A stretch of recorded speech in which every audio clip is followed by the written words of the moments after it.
Hi guys, welcome to my mini blog.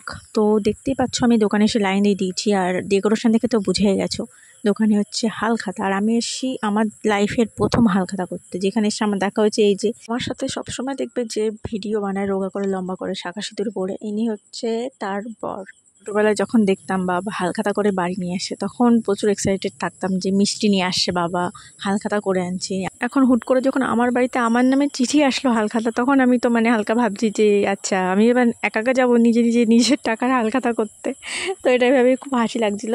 আর এখানে video করার জন্য আমি একজন ক্যামেরা ওম্যানকে ভাড়া করে নিয়ে গেছিলাম মিষ্টির লোভ দেখিয়ে। যেখানে আমাদের বাড়িতে সব থেকে বেশি হালখাতা হয় হচ্ছে সারের দোকানের, কারণ আমার বাবা চাষবাস করে। যাই হোক, টাকা দেওয়ার পর আমাকে দিয়ে দিয়েছিল এই ঠোঙাটা, যার মধ্যে ক্যালেন্ডার দেখা যাচ্ছিল। তো আমি বাড়ি এসে আগে ভাবছি কখন ক্যালেন্ডারটা খুলে আমি দেখবো যে কোন ঠাকুরের ছবি দিয়েছে, কারণ ছোটোবেলায় প্রচুর এক্সাইটেড থাকতাম যখন বাবা মিষ্টি ঠোঙা নিয়ে আসতো। কিন্তু মিষ্টি আগে নিতাম না, আগে খুলে দেখতাম যে কোন ঠাকুরের ছবি আছে।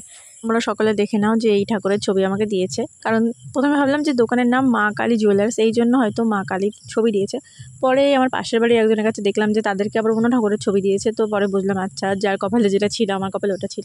যাই হোক, প্রথমে মিষ্টিটা খুলে তোমাদেরকে আগে দেখিয়ে দিই যে কী মিষ্টি দিয়েছে আর মিষ্টির কেমন টেস্ট। প্রথমে খুলে তো আমি নিজেই খেয়ে নিলাম, কারণ ভাই ক্যালেন্ডার আমি খুলেছি, মিষ্টিটাও আমি খুলেছি, তো খেয়ে আমি নিশ্চয় আগে দেখবো, তাই না?